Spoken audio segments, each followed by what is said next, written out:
sigh that out. Taking another breath in and just feeling the physical body in this space where you are right now, and then letting it go.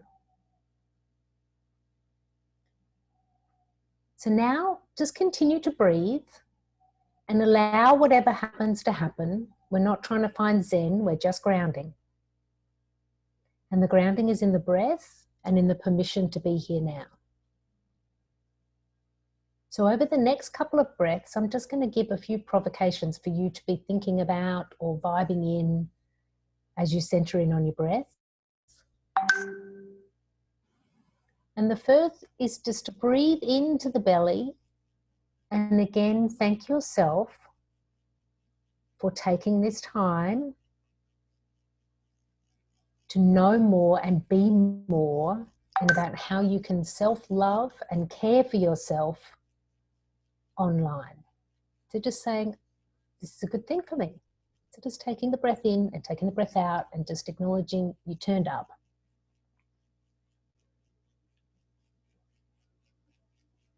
Over the next breath or two, we're going to acknowledge ourselves, and we're going to acknowledge our full physical space, the space that we've probably been in all day, because that's what we're all doing these days, and just filling up our space with fresh breath, fresh opportunity, fresh potential, and fresh open to listening.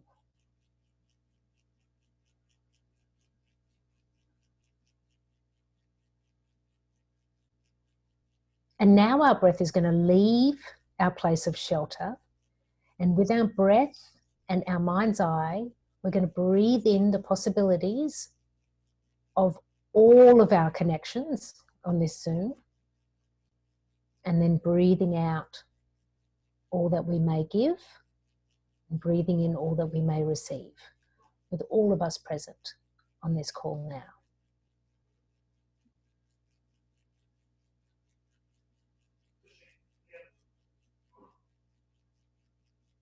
And now for the next breath, maybe two, if you want to go there, you're going to breathe in, and with your mind's eye and through the power of your breath, you are going to be attuned to all of the people that we now connect to online.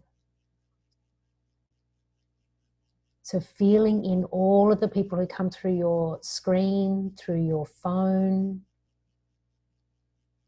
and back out again, and seeing that big web that we're all a part of, and we've always been a part of, but now it's really present in our lives.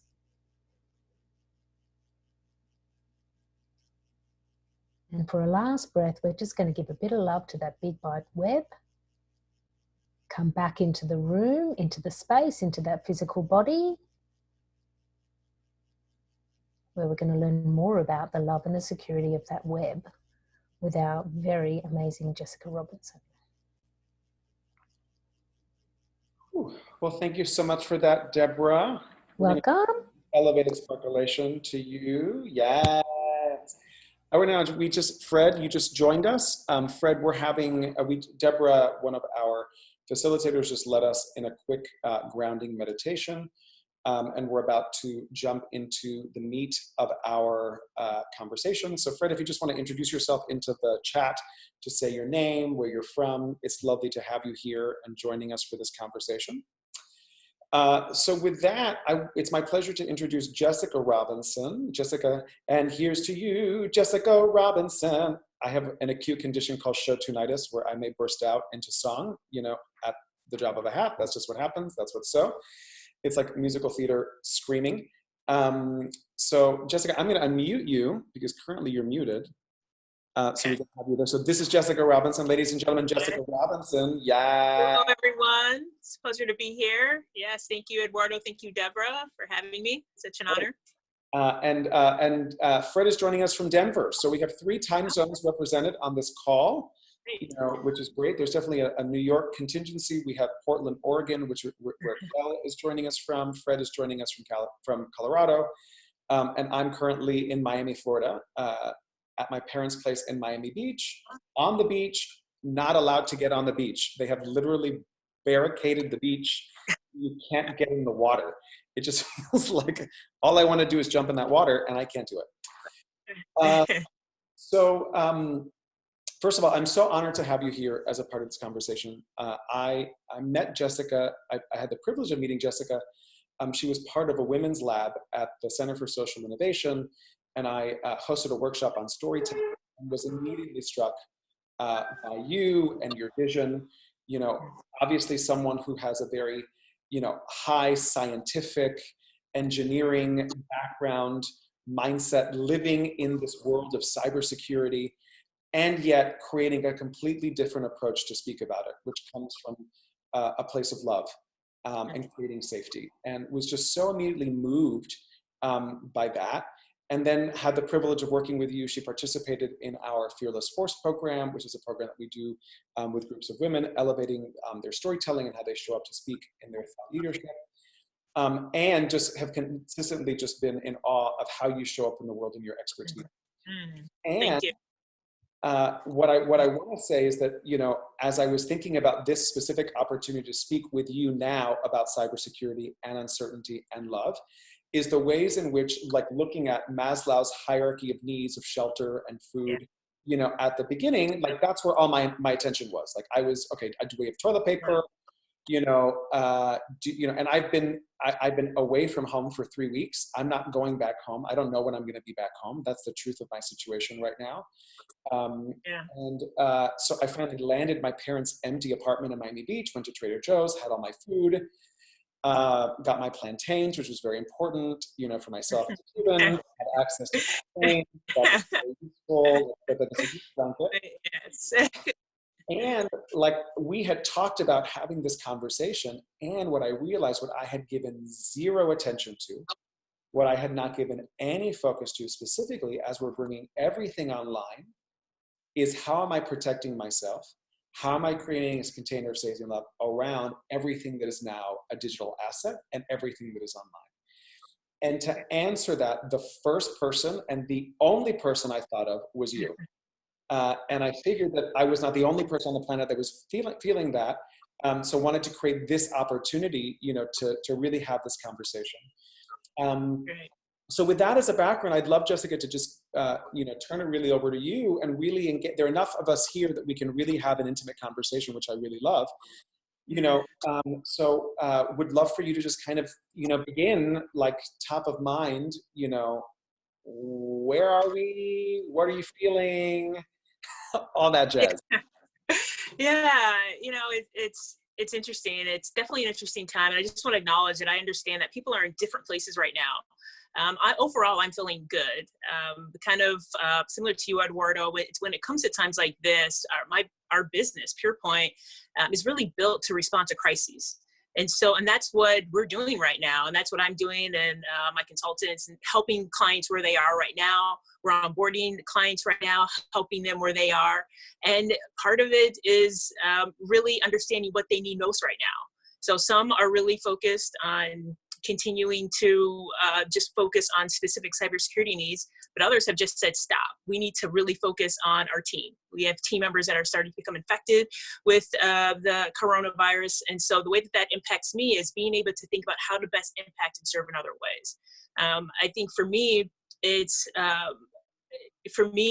this in the business that we have, and thinking about cybersecurity and with the intersection of love, it has really always been about how do we help our clients not only lead in a crisis, but how do we help them to, really kind of lead through this real experience of psychological and emotional insecurity that they're feeling, but also their team is feeling.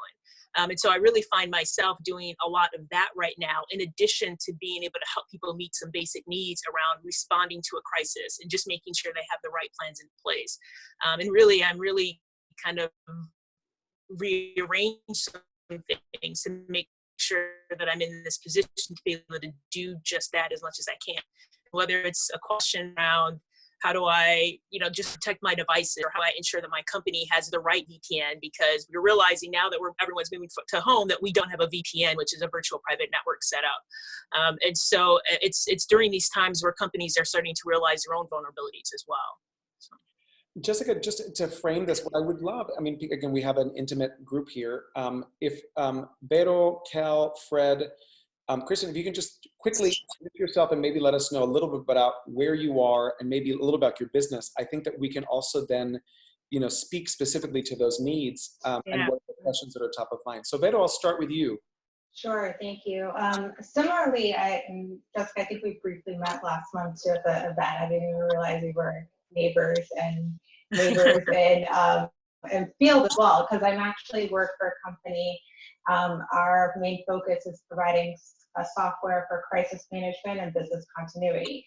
So right now we're also in the same place where we're just trying to help our customers, our emergency managers, not necessarily responsible for cybersecurity, but also work closely with their cybersecurity teams, but are really focused on people, places, and things. And we work with a variety of industries, including healthcare. So we're seeing our customers really activate their plans. We're creating solutions every day. What is the need? Making those adjustments. So we're really interested in joining this conversation. Is like, what else are people not necessarily thinking of that we can better educate them so we can serve them better as well during this pandemic and during this kind of a really unknown time, because every day is changing. Mm-hmm. So we have this gesture we call elevated sparkulation, you know, so we're going to elevate it. Yes to that. Yes. I'm just going to go around and have Kel, Fred, and Kristen also introduce themselves, and I think that we can track. I love what don't we know that we don't know? Like, what are the things that we're not considering that I think people who are in this landscape, perhaps, Jessica, this may be something that you kind of know what that is. How about you, Kel? Okay, hi everybody. So I am an independent contractor. I work in the B Corp community. If you're not familiar with the B Corp community, it's B Corp is a certification. It's a business certification for socially and environmentally responsible businesses. It's an international certification. And one of the companies I'm doing work for actually is a managed cybersecurity company, also woman-owned. So I was super excited. It's very rare to see like women in cybersecurity, especially leaders. So I was super excited to see you and your leadership, and especially your approach of coming at it with love. And so I was just so intrigued to learn more about how you do that and, you know, lift each other up in the sense of, you know, the more women we have in this industry, the better. And, you know, how can we show support to what you're doing, and how can we like share best practices and that kind of thing. I'm very new to that. I'm not coming from a tech background. I'm coming from like a partnership, community building, and like business development background. So thank you for being a leader in this industry, and just kind of want to learn from you. Okay. All right, great. Thank you. How about you, Fred? Hi, everybody. Really appreciate you having this forum. So basically, I do management consulting work with both business and government clients, and used to traveling to where the client is, especially if it was a government, you know, just due to security and sensitivity about projects. And so now many of us, to me, are, you know, having to work from home and adapting. And so I'm just really curious, both like Jessica, you mentioned like VPNs, and so I have, you know, a basic understanding of decent cybersecurity, and I'm just worrying now. I want to take care of clients where I want to make sure I'm doing what I should be doing on my end to protect information and clients' information, but I also have ways to check with clients who I'm engaging with remotely to make sure that they're taking care of things on their end, so that, you know, it's mutual security, and wanting to, you know, have diplomatic ways of engaging in those conversations and give them practical, so that we have a more secure connection, so to speak. Thanks. Okay. Awesome. Yes, definitely. Sounds great. So we've had a couple more people join us. So Pat, Kalfa, it's great to have you. Astha and Christopher, if you can just do me a favor and just introduce yourself briefly in the chat, just say your name, where you're from, We started a conversation. We had some of the people on the call express directly what was top of mind, what had them be here. And I think, Jess, with the three who just shared, I think we have a beginning responding to that, and then we can, continue out to some of the other people. Okay. I know that Lori also posted. Kristen, I'm also curious about your perspective specifically in real estate. Jessica, what did you hear? What were some things that emerged that you immediately felt called to respond to? Yeah, so just in response to the first question around dealing with kind of responding to what we don't know yet is I think that this is such an interesting time and a surprising time for so many. I'm sure maybe with you and some of the people that you're working with as well, is that even if they have crisis response plans, business continuity plans, people don't always consider a pandemic. And even if they do consider a pandemic, odds are if they practice any type of crisis scenario, it has not been a pandemic. So I think that everyone across the board is just in a little bit of kind of, I don't want to use the word shock, but they're just kind of really thinking through a lot about what is it that they really can be doing and making sure that everything that they need is taken care of for their teams. I think the biggest surprise right now is the length of time that everyone, right, most people in an organization is working at home. And I think what will probably continue to be maybe a surprise for people is maybe how long this will take, how long this will be. And with that comes inherent vulnerabilities. So we could, there's been different reports around even thinking about biometrics as a form of security. Well, if you're using biometrics at home for work, but your child has similar features to you, then they can have access to data, or they can authenticate. And I think that that is just kind of a small example of some of the challenges when working from home, and you particularly depending on the type of data that you're interacting with. But right now, one of the biggest concerns that we've seen with COVID-19 are different types of phishing attacks. And I think that if anything, that seems more than ransomware right now or anything else to be a kind of a form of successful type of cybersecurity attack, because people are in a different emotional state right now. People, yes, they may be thinking about work, but they're also thinking about their family. They're thinking about home. They're thinking about, they're fearful. And the truth is that we also respond to fear in different ways. I've been able to see different responses from my own friends on Facebook, and some people are really, really having a challenging time with what's going on, not understanding everything or how to truly protect themselves, because the information continues to change all the time. And I think that when our mindset and our emotional state are like that, then a lot of times we're not always going, oh, should I click on this link? Oh, did I back up my data? Oh, am I ensuring that my VPN is actually connected and working right now? And I think that those are some of the things that are going to be challenging for both large companies and small companies. Kind of these little habits that we've started to really teach our teams and behaviors to develop are probably going to start to go by the wayside. And I think if anything, it's those small things, but they add up when multiple people in an organization are starting to do it. And it's particularly if it's over a long period of time. So I would say that that's one of the biggest challenges, I would say. And then I would say, and just kind of maybe responding to another question, I would go, if we were to either Fred, your question, or go over to your question that you asked about best practices and just kind of learning right now about what's going on, and best practices and thinking about the connection of cybersecurity and love.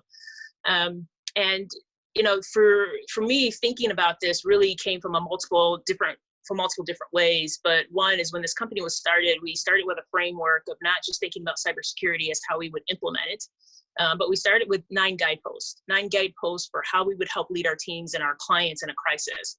And that was because from working in the corporate world for nearly 10 years, I was always struck by how hard this was for individuals to respond in a crisis, whether they were in security or not in security within that kind of function.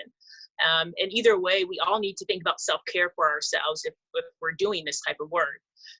And you know, wanting to be able to help. And our approach is really thinking about security from a perspective of emotional, psychological, spiritual, digital, physical. And so being able to have these other 9 guideposts has been what's really been helpful in supporting our clients through a time like this. And so we actually have them we've put them on the website. We've created a resources page on the website because we realized that a lot of the questions we've been receiving over the past week and a half that we've been already sharing with our clients that other people wanted. So if you were to go to the website and you click, which is www.the-purepoint.com, and you click on the image for COVID-19, you'll go there. You'll start to see different articles. You'll see communication that we started sending to our clients January 30th, when the World Health Organization designated this as a pandemic. You'll start to see kind of all these different best practices, communication that's been going to companies, videos, webinars like this, as well as downloadable tools that you can think about if this is something that's interesting. There's also a 4-question crisis response. For those of you that are in this field, you know that crisis response can be very in-depth. I know there's a methodology for how we do this within the business, particularly business continuity, and it can be very quantitative as well. But just for businesses that are like, oh my gosh, we just need to know how to respond today.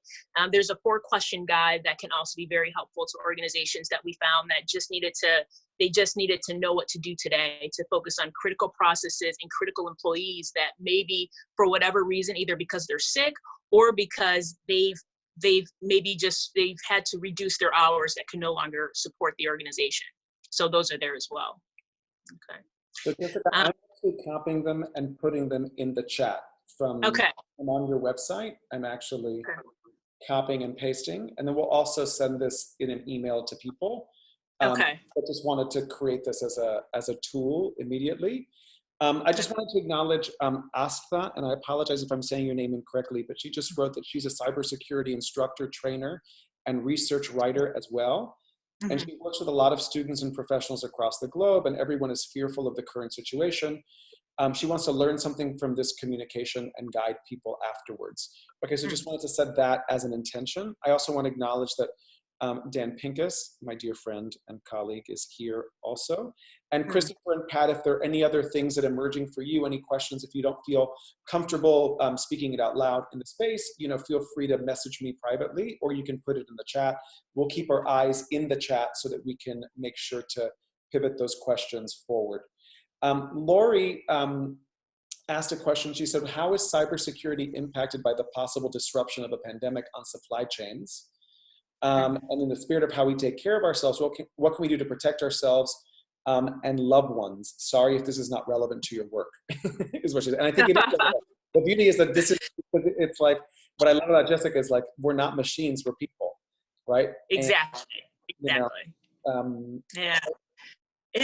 So Lori, and thinking about the supply chain, it's interesting. I've been thinking a lot about that and the different challenges, whether it's thinking about, which is part of what we're on the call today, technology. And oh my gosh, we're so dependent on technology right now just for sanity, right? We're watching Netflix, we're doing these things even just to escape, but oh my goodness, what if my technology went down? From a supply chain standpoint, what would we do to be able to respond to that? But from a food standpoint, how is the food really getting to the grocery store, or people delivering food to us?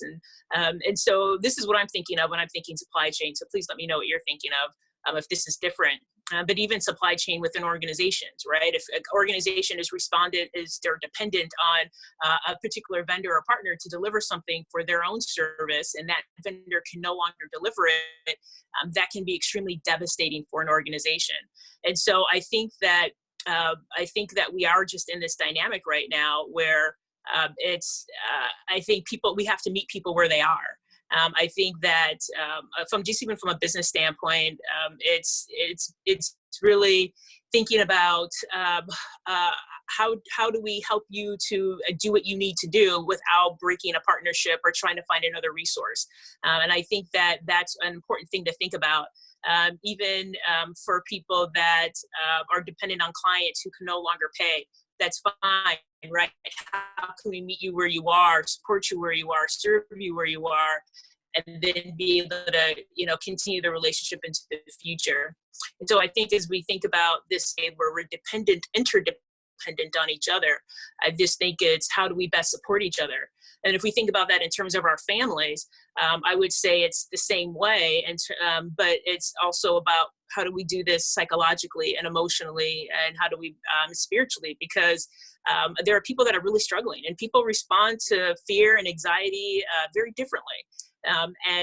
So whether it's people that are on different types of medical medication for diabetes or anything else that somehow can no longer get it, they have an autoimmune disease or concern that they now maybe can no longer have access to that information, that medication, because it's being used to support patients that are infected with the coronavirus. I mean, there's so many different things that are going on that can be impacting not only supply chain, but also our ability to take care of and protect ourselves in multiple different ways. And so I find that the best way that if we can just create safe spaces for each other and meet people where they are, and really think about it from that standpoint, I find that if we could just welcome that and open that space, that's really the best thing that we can do for everyone right now. Jessica, there were 3 questions that you posed that I would like yes, yes, and more yes. The first one is, what are our possible cybersecurity threats? And what should we be concerned about? Like, in your expertise, like looking at the landscape, like in the world that you operate in, like, because I think there's a lot of fake news. There's a lot of, rumor mills, everyone's an expert on Twitter. Everyone's a thought leader on Instagram. Right. Just because you're an influencer doesn't mean that you actually know what you're talking about, right? That's exactly it. Yeah. Like, you look really great and you're really advertising this beautifully, but I don't want you to be talking to me about, my cybersecurity threats, right? So as someone who is an expert in this, like, what are the possible threats that you can see from your expertise today, right now? And what should we be concerned about? Okay. Yeah. And Fred, this will also go to the question that you asked as well. So I would say the biggest threats right now by far are one, spear phishing. These are active campaigns that are taking place. We have seen people receiving emails from what appear to be the World Health Organization, but it's not. And people are clicking on the links. We are seeing. Sorry, can you define some of these things? Because I have no idea what spear phishing is. Like, Sure. I think there is a certain level of expertise for some of the people that are on the call, and there's some of us that are like, I have no idea what that even is. Yeah, I see Deborah right now too. Yes. Or whatever. And previously, and I think that's the image capture stuff. And if your child looks like you, then they may be able to get your information.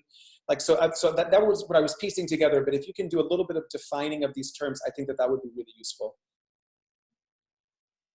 Definitely. So a phishing attack would be, particularly in this case that we're talking about, is when you receive an email from a trusted source. And so initially you would think, well, why wouldn't I download this attachment? Or why wouldn't I click on this link? But you want to look closer, because what they're doing is, it's literally they're sending you an email from a trusted source because they believe that you would be willing to do this, the person on the other side, the attacker. And so you want to look at email addresses to really confirm, is this coming from the right email address? So people receive emails from Apple. But if you were to look at the email address, because Apple really doesn't send emails, so that would be one red flag. But the second thing would be if it said from appli.com, right? That's not how we would spell Apple. So it's looking at those little things that go, wait a minute, that doesn't make sense. And you want to just look at that. You maybe want to just kind of hover over the link before you click on it to see what the actual hyperlink address is. So you could see, does this even seem like a valid link?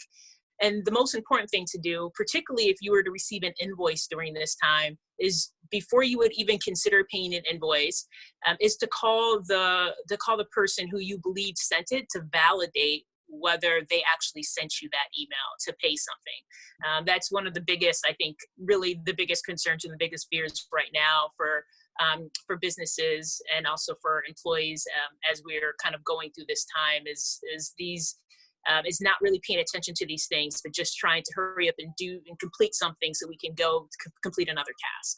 So just, I want to acknowledge that I've gotten at least 5 or 6 emails that are requests for invoices, like Mhm. in my business account. And I'm just like, I have no idea who this person is. This is a no. Right. Yes. You know, but Yeah. it's just interesting how all of a sudden these things start creeping and emerging. Deborah, it seems like you similar. Yeah, I just want to ask a question. So I haven't been receiving emails, but I've been receiving a lot of text messages Mm. saying, "Oh, we forgot to pay you back," or Yeah. or "You've won," or whatever. Right. And so what I've been doing is just going through blocking that caller and then deleting message. Yeah. Is that how I keep myself safe? Is that all I need to do? I would say yes, that's great. You definitely want to block them. So glad that you're blocking them on text and blocking those phone calls because they will just keep coming. They'll keep coming, and they're annoying. And then at some point, if they catch someone at the right time, they can be very they can cause a lot of anxiety for people, depending on exactly what they're saying to the individual. So in some cases, you may have someone saying you owe someone money when you actually don't. And just for someone to have to deal with that right now would just be so much added anxiety and stress. So very, very important. So phishing is number 1. It seems like Asta, am I saying your name correctly? Yeah, perfectly right. I have something to discuss here. When Jessica discussed about phishing, other kind of stuff which is happening right now is that a lot of people are not just receiving SMSs or emails. The thing is, they are receiving such kind of calls also. I'm receiving calls from different healthcare departments to who they refer. Like, for example, my number is from a different state and they start calling me from that state, referring to like, we need your SSN details and everything because we need to check if you are fine or not, and for that we need your details. And as a cybersecurity professional, I do have an idea, like, this is something absurd which is not happening, which should not be happening, and I just hang up the calls now and I've blocked those calls. So again, a lot of people is actually taking advantage of these situations. Not moreover, there are fake sites also now.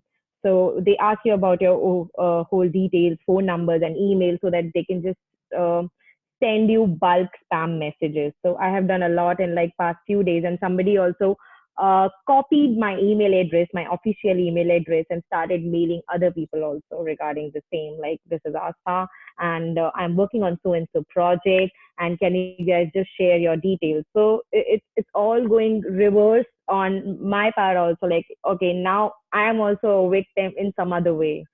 So yeah, this is also happening. Yeah, no, thanks for sharing that, Asa. Yeah, well, yeah, I'm sorry that you are experiencing that, because that does create you as a victim, and that doesn't make it easy when you're working in the field of cybersecurity. But yeah, I mean, there's so many different things that are happening right now. It's really incredible, and it is scary. So I'm glad you shared that. The other thing that I've picked personally, I would say number 2 as well, where what I've seen within organizations that also I'm working with is the VPN, which is a virtual private network. So organizations thought that they had this in place, but maybe are realizing that they didn't. And so they're scrambling to put one in place. But the great thing is about this is whether you're an organization or whether you're an individual, you can have a virtual VPN. So you definitely want to make sure that you do this. You could purchase one from CyberGhost, which is a provider. You could use Bitdefender. You can use McAfee. Whatever it is, you do want to make sure that your connection to your Wi-Fi is secure. That's something that also working from home increases vulnerabilities for, particularly if you work for an organization where you're not signing into their intranet, meaning their own network that's secure. And if this also works or is in place for companies that have a policy or don't have a policy, but their employees are bringing their devices to about as well. So I would say that would be number 2. And then Fred, to your question, there are also a couple of other things that it seems like that you were interested in or getting at. And I would say, making sure that people's anti-malware is up to date. So whether it's within an organization and their network, I mean, it's being able to detect these types of things as they happen. And anti-malware, particularly on your email. So some of the things that, whether it's an email that's coming through, will be able to help detect if there is an attachment that has any malware attached to it. It could be able to help red flag a phishing email, things like that. So having that could be helpful. And then if I would say anything else that would be probably most important right now is backing up your data. Like you absolutely want to be backing up your data.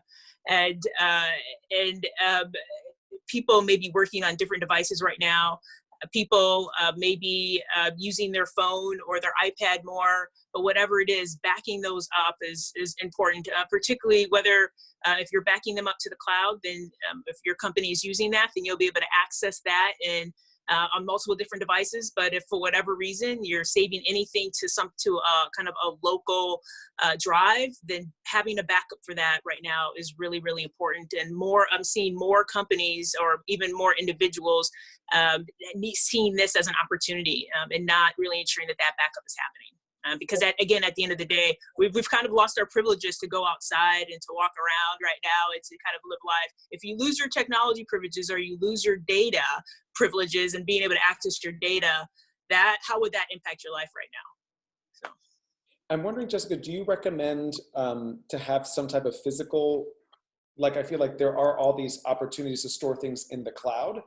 Do you recommend to have something that's also like tangible and physical in your home that also backs up at the same time? Or at this point, do you recommend having it just the cloud stuff suffices, but having it in multiple spaces? I would say both. It's an and conversation. I would suggest having backup on a hard drive, on an external drive in your home. I would also recommend backup to the cloud. And I think for backup to the cloud is important because let's say for whatever reason your laptop does go down. Right now you can't go out to have it fixed or there's some sort of issue with it. But if you're connected on your iPhone, at least on your phone, whatever type of phone that you have, you can at least start to connect to that data. I think what would be just a complete just kind of showstopper right now is if an organization or an individual needed to have access to data to support a client, to even just access their own health information that they've maybe stored. And for whatever reason, they can't access it because it was locally on their laptop and now they can't access it. And so I think that there are multiple dangers of this. And so just having backups, and I'm someone, I think that I do support people using the cloud. But it needs to be secure. But I think the most important thing is if you have it, if you're using, I would say right now for our purposes, for having a strong password that you're using for whatever your cloud source is, then you're okay for right now. But just as long as you're backing it up, your data. And Eduardo? yeah. Hi, how are you? It's Pat Calfa. Hello, Pat Calfa. Hi. So great to see you. You too. So my question is, I am looking to do classes online. And most of the people, I have my clients because everything is closed right now. And so I'm looking at some of the people that I work with as seniors, and they're so petrified of going online because of all the things that they've heard. And then for me to do classes, I need to find out information about them. So I'm looking at to see what are the things that I could do to take care of my business online and for them to be safe also. Yes. So your two-part question, you're thinking about taking cybersecurity classes for yourself just so that you feel more comfortable with cybersecurity overall. And then the other question was how to help seniors feel more comfortable being online. Is that correct? In my clients. And your clients. Yes. Mm-hmm. Okay. Yeah. So for the first question that you have around taking classes, I think now we live in an environment where cybersecurity is so it is so pervasive in our society. It's everywhere. Every business needs it. Every individual needs it, whether they think they do or not. That is the reality. And so there are so many classes that are being offered. I think that, and what we can do is we can put my email in the chat and you and I can talk about this, because what would be important would be what's most important for you to learn around this. And then I would say what's most important that your clients learn. So I'd be curious to learn more about your industry, kind of what your main concerns are, and then that can probably help make sure that you're in the right that you take the right cybersecurity course. I actually have this conversation with multiple people, individuals that are either on the business side, just wanting to know more information, and cybersecurity practitioners that want to do more and want to get another degree or get another certificate. And so we have this conversation a lot about, well, what really is it that you're looking to do? And so I think that can be a longer conversation, but would love to have it with you, because just the fact that you're interested in learning more, I think, is huge. And then as far as I would say seniors wanting to get online, I think that taking time to teach them, I think is important, and it's not scary. I think that, but we do want to make sure that we're doing the right things. And so developing the right behaviors early on is really important. So let's just say that someone has a phone and they just are using, let's say, WhatsApp or Facebook to connect to family right now. That's where they can receive a lot of updates. Then we would just want to make sure that whoever is helping to set up that account with them, that they have helped them to ensure that they have set privacy and security settings for Facebook, that they have set any, they've decided around how many photos or what type of photos that this person would be comfortable sharing. They've had decided on kind of what it is that they also want to share. And do they actually want to share information, or do they want to comment?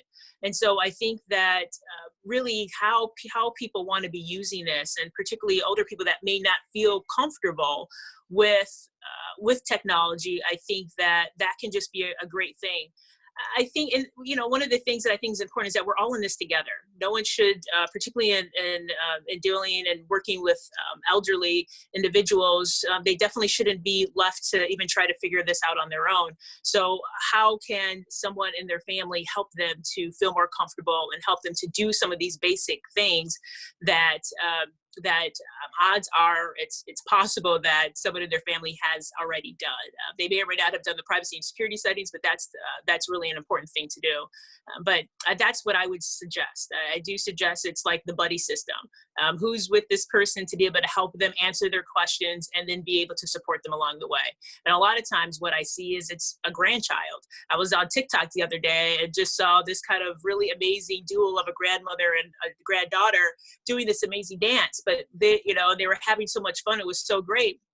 And here they are on, experiencing technology together, having a lot of fun. They're quarantined together. And it was just really beautiful to see. And I think really thinking about it in that way, I think is really important. So I hope that's helpful. Thank you. Jessica, there's a question here from Dan. Are cloud-based password managers like iCloud keychains secure, or are they a terrible idea? Should we have VPNs on each device, like computer, tablet, smartphone? Okay.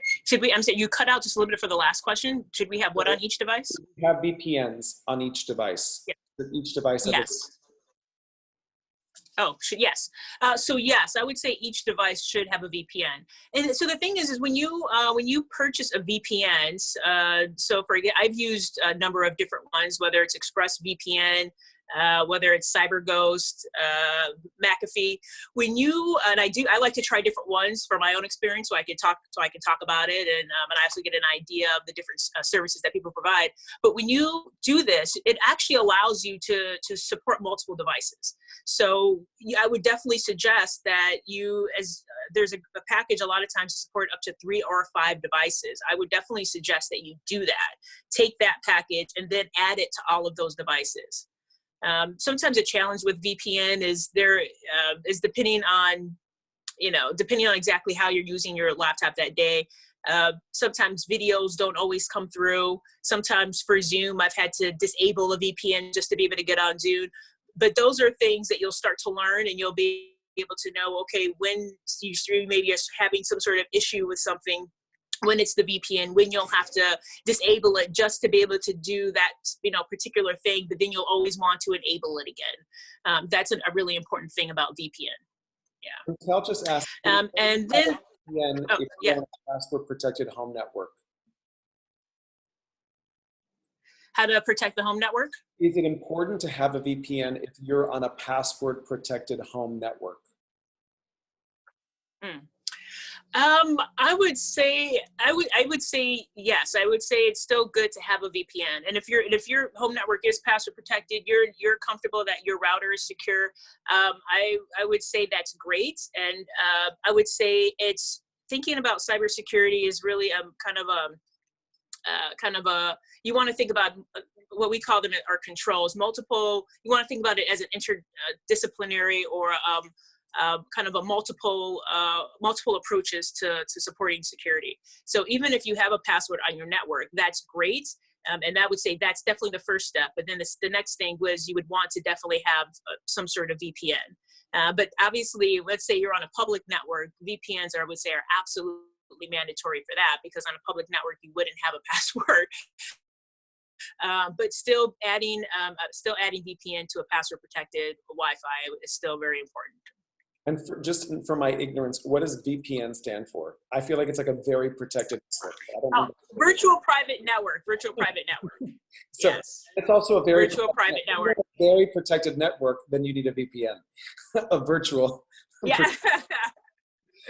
Yeah. So. And then, Jessica, you said, what's the impact? Like, look at you. So the last question you framed were how not taking the right measures could cause severe cash flow issues and impact our quality of life. So like, what are the implications of us not taking these actions, like from your perspective in this moment? And I don't want to end on Debbie Downer, but Yeah, no. I think this is really important for people, particularly because I work with businesses that are anywhere between maybe on average between, let's say, 10 million all the way up to, I would say, 200 million, 250 million in total revenue. So they vary in terms of complexity.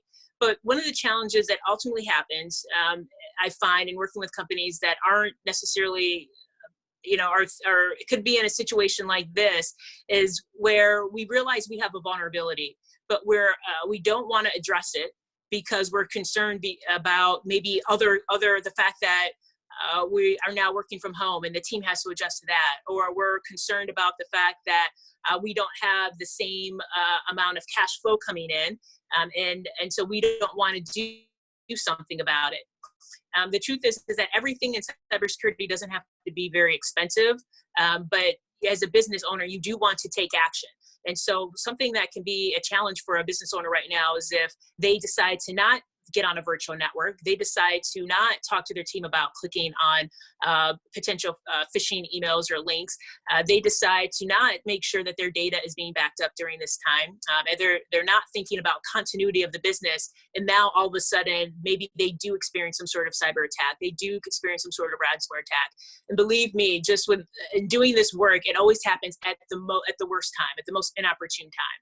And it's one of those things where you can plan for it because we have plans in place for it, but can you always plan for exactly when it's going to happen on that Friday afternoon when you're ready to go to the beach, or during this pandemic where everything seems to be going just, bananas, and you're not sure what next week is going to look like.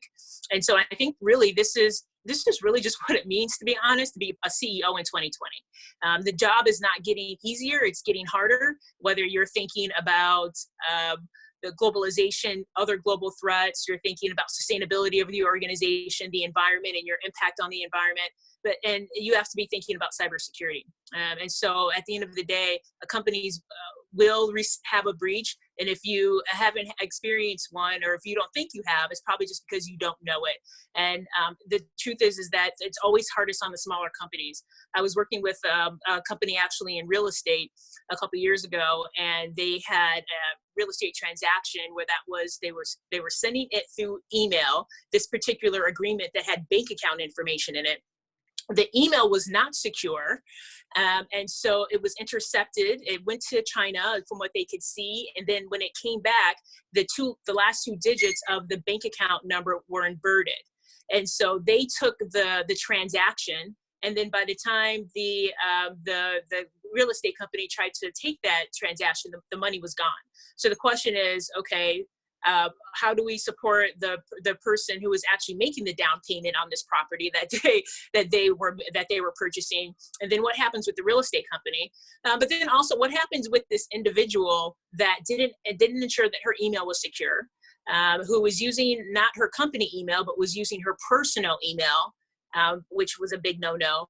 And also on her laptop, she was having, the reason why antivirus is important is because you do get reports and red flags that come up. She was getting red flags that that there was something wrong with her laptop, but she wasn't responding to it.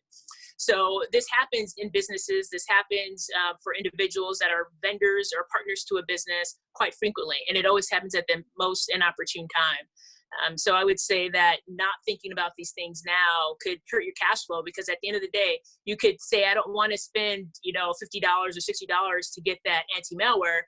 But if you have a breach, you will be spending those few $1,000s up to multiple hundreds of thousands of dollars to respond to that breach, and you won't have a choice.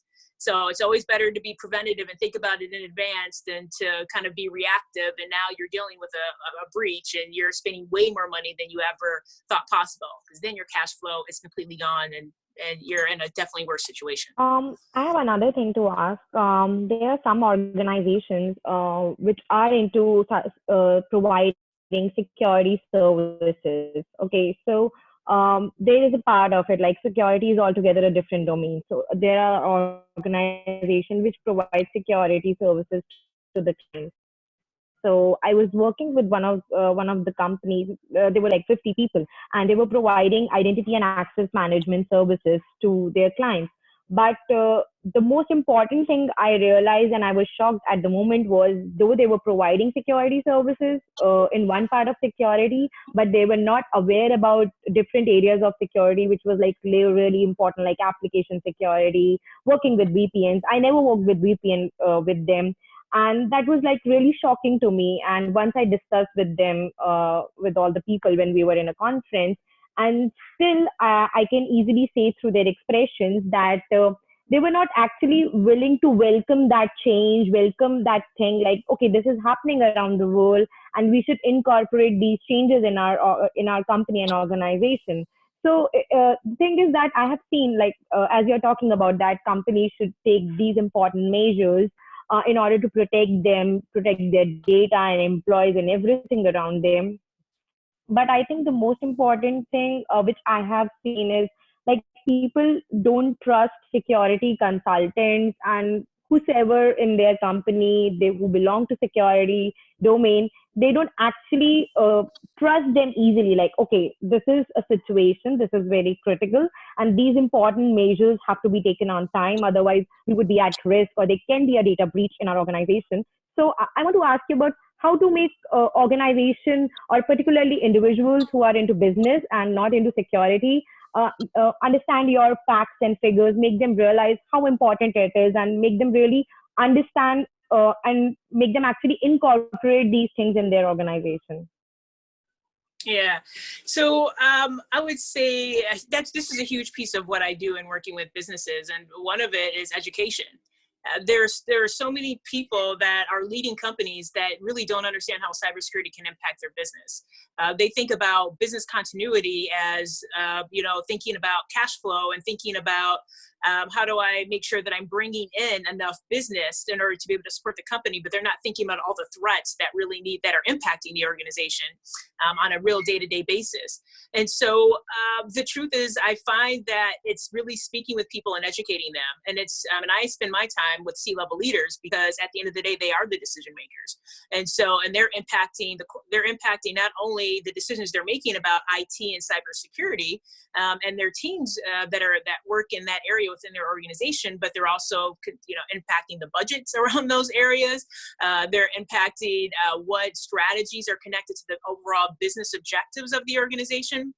And so there's no doubt that there continues to be a strong gap around the knowledge base that senior level leaders have when it comes to cybersecurity, and also their role and responsibility in leading it. So we know that federal government, so whether it's the SEC or the FTC, are putting more stronger expectations around C-level leaders and the board to ensure that they are aware of what their own responsibilities are around it.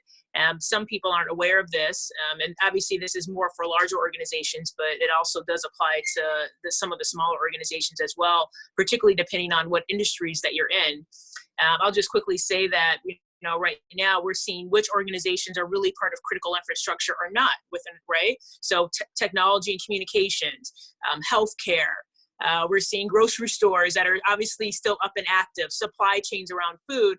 All of these areas are these active places that are so important and that are really helping our communities to thrive right now and just survive. And so if one of them were to go down because of some sort of incident, some sort of cyber incident, then it would be really devastating. And so helping C-level leaders to really understand how this impacts them is important. It's not easy. I've gotten into really difficult and challenging organizations with a lot of senior level leaders, but I consider that my job is to have those conversations and to at the end of the day and with them. And the truth is, change is hard. Change is hard, and a lot of people sadly still will have to wait until they experience a cyber breach or a data breach before they actually start to change their own behaviors around cybersecurity. So Jessica, I just want to acknowledge that we're wrapping up. We're nearing the end of our time together. I really feel like it's the tip of the iceberg, and this conversation has been so rich. And I just feel like definitely what I'm doing is I'm going to get a VPN. I have no idea what that is. I'm going to get a VPN. That's where it begins. Yes. I'm going to get a VPN. I'm going to get many VPNs. I'm going to invest in VPNs. I'm going to do all the VPNs. Yes. There's a very quick question that I want to just acknowledge really quickly that I think may have a quick answer. And then I would love to just do a quick little wrap up at the end. We missed the first part of Dan's question, which is, are cloud-based password managers secure or a terrible idea? Okay.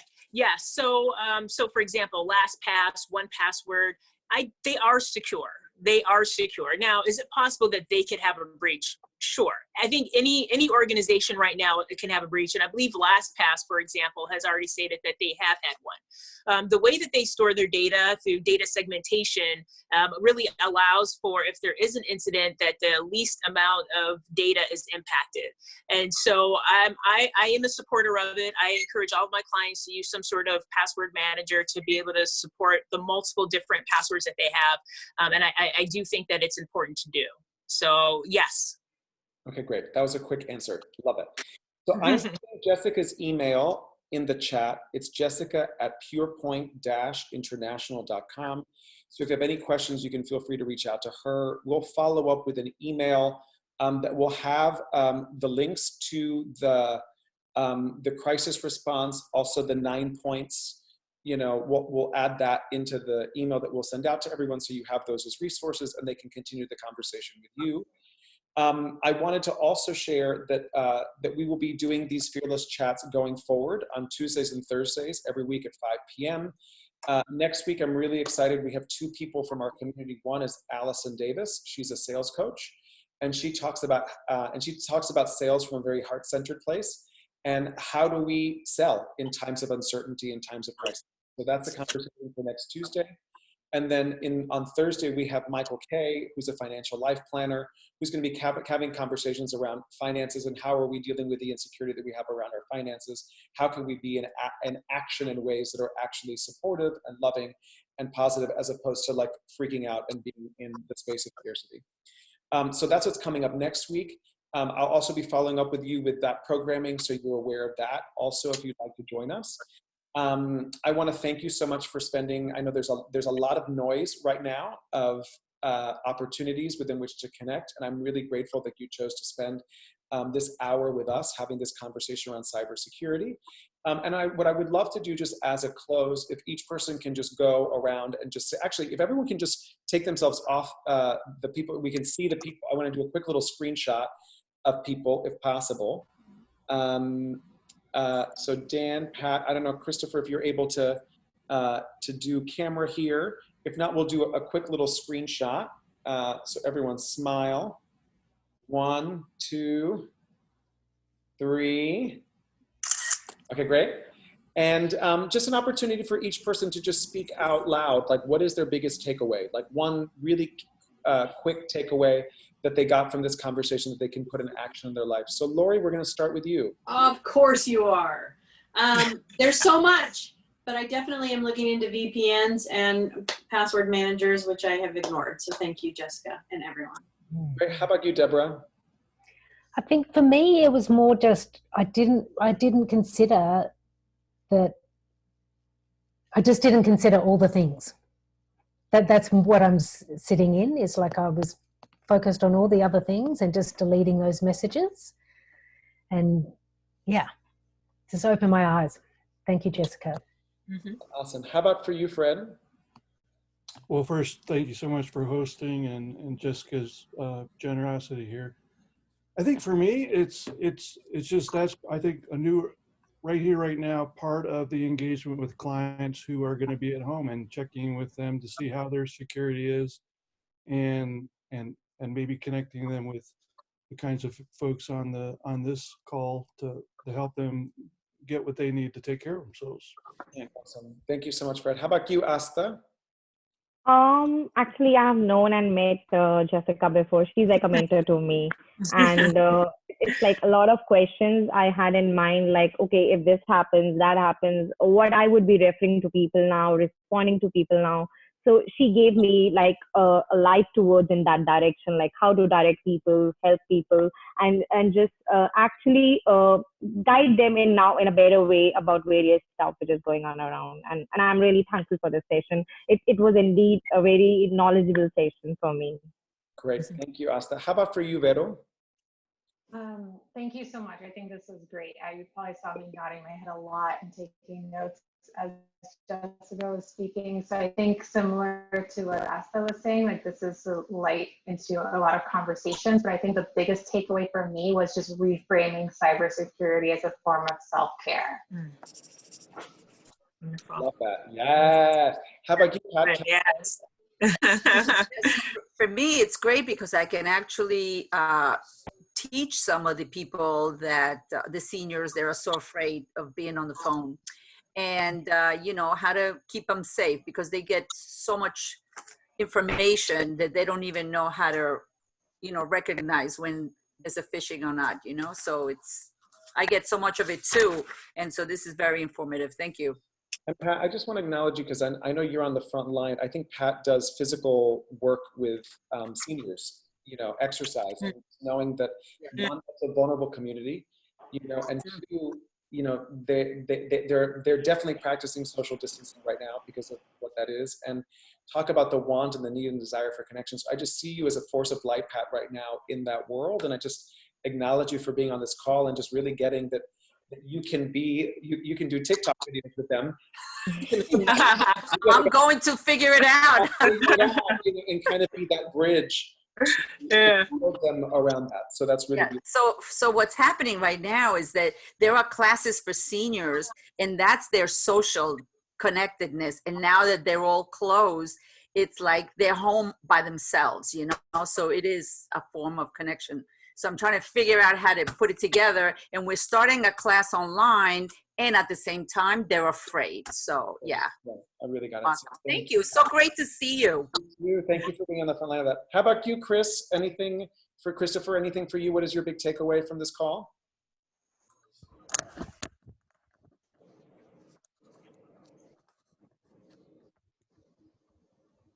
And if not, we'll skip over to Dan. Dan, I don't know if you're still with us. Oh, Christopher, you're unmuted. Yeah, I'm muted now. Yeah.